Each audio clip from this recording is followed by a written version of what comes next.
Hello everybody and welcome to Space Engineers. Today I'm going to be talking you guys through what I think is a crucial step in the survival process, the transition you make from Earth to space, if you will, and with it your first proper spaceships.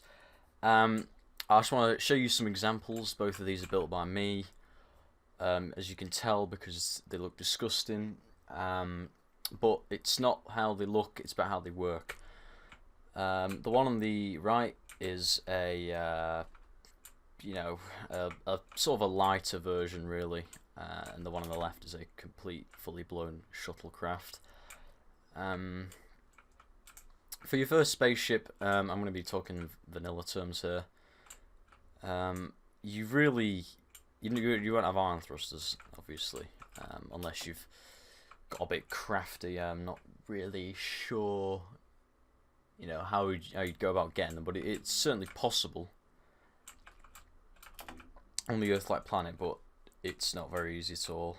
So you'd probably just be going hydrogen atmospheric, like this gentleman over here. And with that, I want to make my first point: never, ever make a hydrogen-only shuttle as your first ship, because you don't understand. It'll take you by surprise, really, how quickly your hydrogen drains, especially in a ship where you don't have a tank. I do have a tank in this one, but in a ship that you don't have a tank, you will be surprised just how quickly hydrogen drains. This one over here doesn't have a tank. This one has two O2H2 generators, which you have to also keep in mind that O2H2 generators can only power, I think, I'm not sure the exact number, but it's like 5 or 6 hydrogen thrusters before flame out occurs, and then you're fucked, basically. And if you go on to 100% power for too long, power overload, your hydrogen thrusters will turn off as well. So really, to get out of the atmosphere with the default speed of 100 meters per second, with hydrogen only, is going to be extremely taxing on your hydrogen reserves. And if you come back down not exactly over your base, you might have a hard time getting back. If you have, like me, an infinite speed mod, then you are pretty much fine, because you can just accelerate straight up like you would in real life. But I'd still recommend, as you can see, atmospheric thrusters, because I'll give you an example here. If we just take this thing out slightly, and basically, if I say my hydrogen thrusters were to die right about now, off, I can still fly. So if I was to run out of ice, I would be perfectly fine. And also, if you only have one hydrogen tank, or if you just run on generators, what I'd recommend doing is using your atmospheric thrusters to get to about 5,000 meters altitude. So let's pretend I have the 100 meters per second speed limit. What you want to do is turn off your dampeners at around 90 and just feather the space bar and keep yourself between 90 and 100 meters per second at all times. Don't just hold down space or W, depending on which way you're going, because it's extremely taxing, especially if you're using hydrogen at this stage.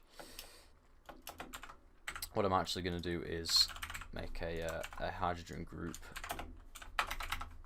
real quick, just so I can demonstrate this a bit easier here. So yeah, around 3,000 meters per second, your atmospheric engine is going to start to struggle, at which point kick on your atmospherics, your hydrogens even, and this is where you want to really get to business. Whoops, I've gone a bit over there. So again, just keeping it around 95 meters per second, keep yourself nice and level, and this will take very long. So this is kind of basically what you want to do. If you have ion thrusters, then they will kick in at around 7,000 is when they'll become useful, really. But this is what you have to do. As you can see, our planet gravity on the bottom sort of right of the toolbar is only at 0.8. It gets to 0.05, I believe, and then just sort of stops, goes to 0 straight away. And altitude wise, I'm not sure exactly how high it is. In fact, I think it's somewhere around the 30,000.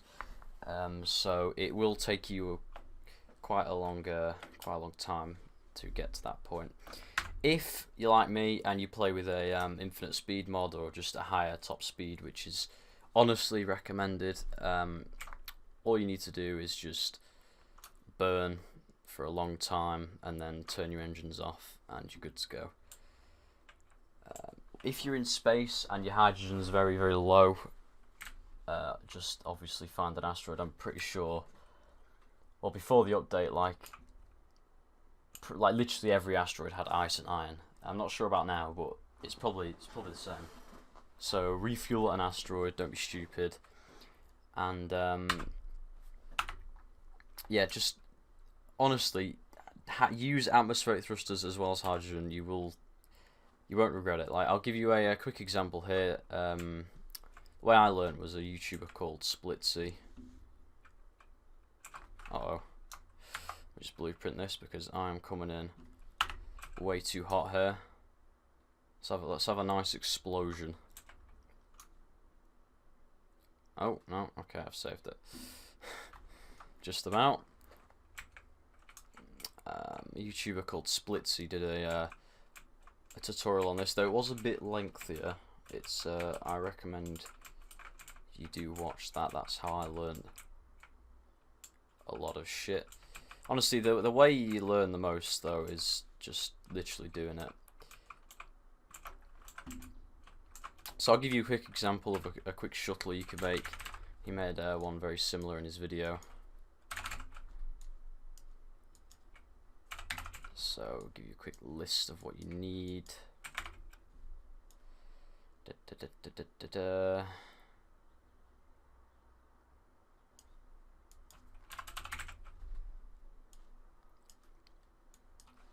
And you're gonna need Atmos,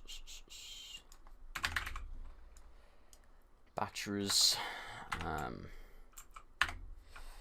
Right, so I'll just give you a quick example of a good shuttle, because space really is the next step in survival in terms of getting, you know, resources going and shit like that. So I'm not building this in survival, obviously, but it's the same principle. So hydrogen tank, and then what I'd recommend doing is lining up the conveyor ports, the large conveyor port like that with the O2 H2 generator. Then the back of the industrial cockpit has two, perfect for that sort of thing. Battery wise, I mean, it's not necessarily important where they go, mainly for looks. I'd swap them around probably, but you know, personally I'd stick a medium cargo container on there. Like, really just, you know, make it your own is what I'm trying to say here.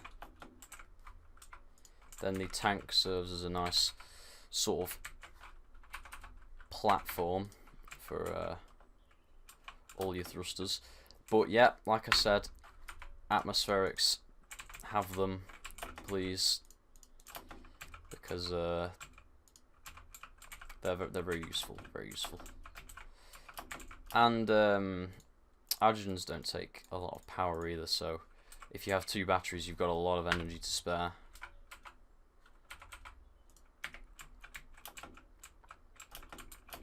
So I know it looks absolutely disgusting, but I've got the gyro obviously. This is like the basic sort of shuttlecraft. I've got forwards thrust obviously. I think the best way to do that would probably be here.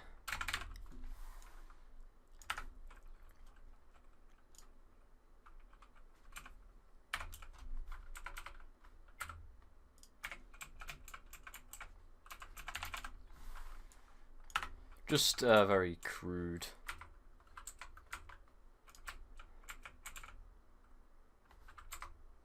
Shuttle. Something like that. That will get you to space and get you back very very happily. And the main thing is, if you've watched my survival series, get all the hydrogen thrusters off. The thing still flies. That's the main thing.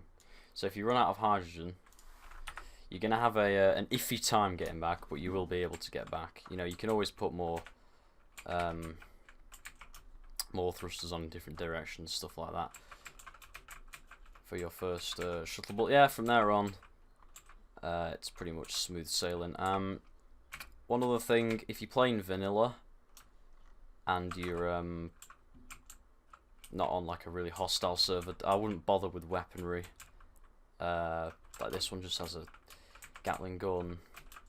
This one's a bit heavier armed, but you know, don't bother with armor either. Just, you know, for your first few trips, it doesn't have to look good, as you can see, but it, you know, as long as it works.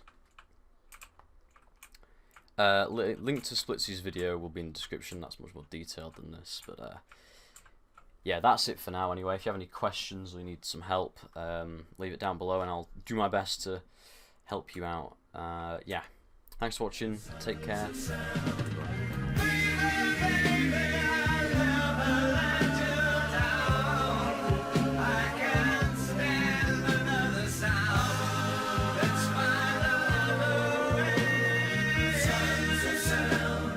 Sons of sound.